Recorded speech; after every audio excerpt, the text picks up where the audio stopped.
US ने guys Saturday को Canada के ऊपर 50% टैरिफ लगाने की अनाउंसमेंट करी है। इसका मतलब यह है कि जो कैनेडियन प्रोडक्ट पहले यूएस में 100 रुपए के बिक रहे थे, अब वही कैनेडियन प्रोडक्ट यूएस में 150 रुपए के बिकेंगे।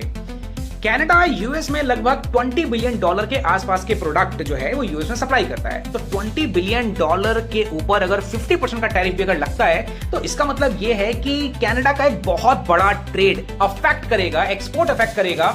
और यानी कि इसको आप ऐसे समझो कि आपको एक पानी की बोतल लेनी है, आपके घर के बाहर 2 दुकान है। एक दुकान पानी की बोतल बेचता है 50 रुपए का और सेम पानी की बोतल दूसरा दुकानदार बेचता है 20 रुपए का। आप कौन सी दुकान को प्रेफर करोगे? ऑफ कोर्स जो 20 रुपए का बेच रहा है, क्योंकि पानी तो सेम है ना। इंडिया के ऊपर यूएस ने जो रेसिप्रोकल जो टैरिफ लगाया है वो लगा है 18%। यानी कि जो चीज कनाडा यूएस में पहले 100 का बेचता था, अब कनाडा कितने का बेचेगा? 150 का। जो चीज पहले सेम चीज जो इंडिया यूएस में पहले 100 का बेचता था, इंडिया कितने का बेचेगा? 118। तो यूएस के लोगों के लिए कौन सा प्रोडक्ट चीपर है? प्रोडक्ट तो सेम है ना, पानी की बोतल तो सेम है, लेकिन कैनेडियन प्रोडक्ट को खरीदेंगे 150 का और वही इंडियन प्रोडक्ट कितने का मिल रहा है? 118। तो यानी कि इनडायरेक्टली क्या हो रहा है कि जो डिमांड कर्व है वो कहां शिफ्ट हो रहा है? इंडियन प्रोडक्ट्स के ऊपर।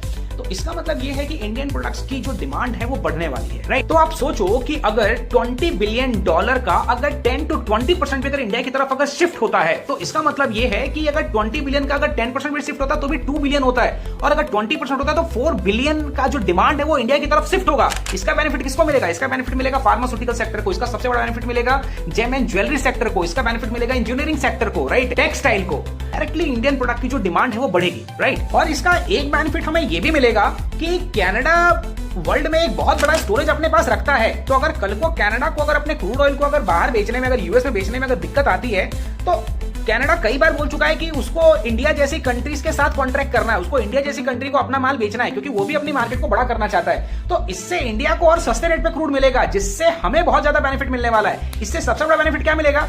इंडिया क्रूड ऑयल बहुत ज्यादा इंपोर्ट करने की वजह से इंडिया का जो डेफिसिट है वो बहुत ज्यादा बढ़ता है, आरबीआई को बहुत ज्यादा पैसा देना पड़ता है। तो अगर सोचो कि अगर हमें क्रूड सस्ता मिलेगा तो उससे क्या होगा? हमारी इकोनॉमी के लिए वो बहुत अच्छा होगा, हमें कम पैसा खर्चना होगा। अगर हमें सस्ते रेट पे क्रूड मिल जाए तो हमारी मार्केट के लिए इससे ज्यादा बेनिफिट और इससे ज्यादा पोटेंशियल और क्या होगा? तो इससे हमारी इकोनॉमी रिकवर होगी, इससे हमारा बजट अच्छा होगा। और इसका एक्चुअल इंपैक्ट गाइस आपको देखने को मिलेगा 8 सितंबर के बाद, क्योंकि कनाडा ने जो बोला है कि हम डॉलर फॉर डॉलर रिटेलिएशन करेंगे। तो इसका मतलब यह है कि कनाडा भी क्या काउंटर करता है, कनाडा क्या एक्शन लेता है यूएस के अगेंस्ट, उसके बाद या तो हमें अपॉर्चुनिटी यूएस के थ्रू मिलेगी या तो हमें अपॉर्चुनिटी कनाडा के थ्रू मिलेगी। और अगेन ब्रेक्जिट का भी एक इंपैक्ट अगेन मार्केट में भी हाल फिलहाल में देखने को मिला और अपॉर्चुनिटी आपके लिए। तो अब आप ये बताइए कि अगर ऐसा कुछ होता है तो कौन से सेक्टर, कौन से स्पेसिफिक स्टॉक के ऊपर आपकी नजर हो सकती है? सो गाइस कमेंट जरूर कीजिए एंड गाइस हमारे योर लर्निंग के चैनल को फॉलो जरूर कीजिएगा। Take care, keep rocking.